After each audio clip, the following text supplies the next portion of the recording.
आज parliamentary party की meeting Advani ji की अध्यक्षता में हुई, जिसमें सुषमा जी और अरुण जेटली जी ने भी मार्गदर्शन किया। पहले हमने उत्तराखंड के महाप्रलय में देश के सभी राज्यों से जो यात्री आई थी उनके निधन पर हमने दुख प्रकट किया। उसी तरह से मिड डे मील में बिहार में जो बच्चों की मौत हुई, ये दोनों घटनाओं के लिए हमने संवेदना प्रकट की और श्रद्धांजलि भी अर्पित की। बोध गया में जो बम विस्फोट हुआ उसकी हमने निंदा की है। ये भारतीय संस्कृति पर का हमला है, इस प्रकार की निंदा हमने की है। इस समय भारतीय जनता पार्टी ने फैसला किया है कि संसद में महत्वपूर्ण बिल होने के कारण संसद का काम चले, और संसद का काम चले इसके लिए भारतीय जनता पार्टी सहयोग करेगी। 2 बिल पारित हो, बाकी काफ़ी 40 से भी ज़्यादा बिल है, लेकिन उसमें महत्वपूर्ण बिल है food security and land acquisition का। उसके लिए 6 घंटे का समय तय किया गया है। वो बिल पारित हो, लेकिन सदन में सरकार शांति प्रस्थापित करे, ये भी अपेक्षा व्यक्त की गई है। 2 महत्वपूर्ण विषयों पर संसद में इस सप्ताह में और अगले सप्ताह में चर्चा हो।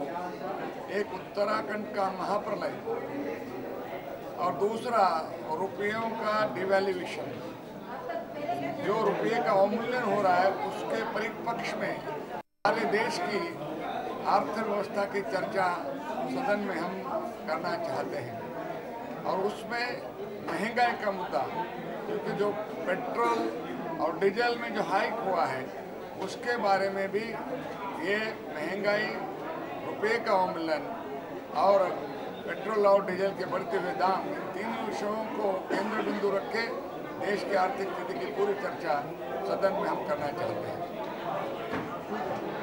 सर, एक अलग मुद्दा है सर, नीलेश राणे ने कहा है कि अगर गुजरात में जो महाराष्ट्र में जो गुजराती रहते हैं उनको इतना अच्छा गुजरात लगता है तो वहाँ क्यों नहीं चले जाते?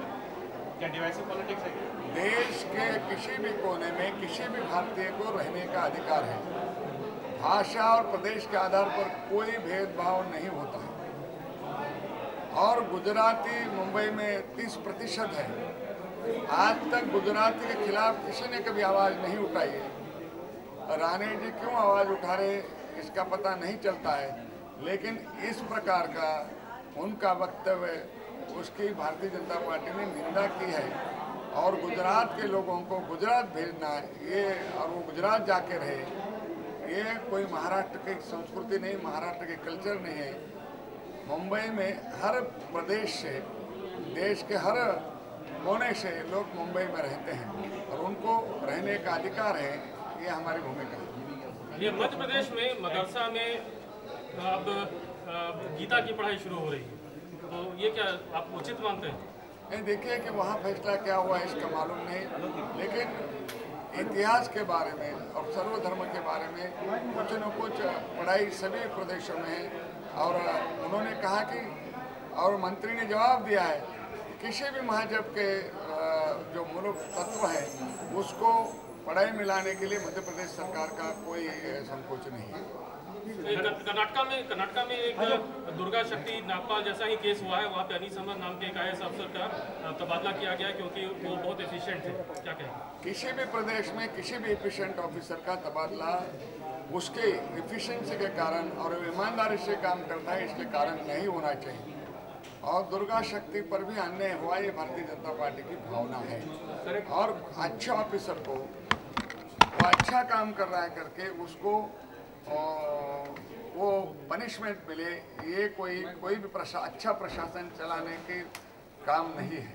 सर, इंश्योरेंस और पेंशन में आप FDI का विरोध कर रहे हैं, लगता है सहमति बन गई क्या कांग्रेस से? नहीं, FDI का बिल तो कोई आया नहीं अभी सामने, लेकिन FDI के बारे में, FDI का सरकार, FDI पर भी हम चर्चा चाहते हैं, क्योंकि FDI में सरकार ने जब FDI का बिल लाया था तो सदन में आश्वस्त किया कि ये बातें नहीं होगी FDI में। और अभी मंत्रिमंडल ने फैसला किया है कि एफडीआई में कई चीज़ों में खुली छूट देने का, पहले कहा था कि 10 लाख के ज़्यादा शहरों में होगा, वो पूरी खुल एफडीआई को देना चाहते हैं। उसके हम पहले तो एफडीआई के विरोध में हैं और धीरे धीरे सारे देश का व्यापार अमेरिका में देने का ये सरकार का षड्यंत्र है, ऐसा हमारा मानना है। मुंडे जी, दुर्गा शक्ति नागपाल पर क्या स्टैंड रहेगा बीजेपी का? दुर्गा शक्ति नागपाल के बारे में मैंने स्टैंड किया कि उनका तबादला हुआ है, एक गलत हुआ है और किसी भी ईमानदार का ऑफिसर का तबादला किसी प्रदेश में नहीं होना चाहिए।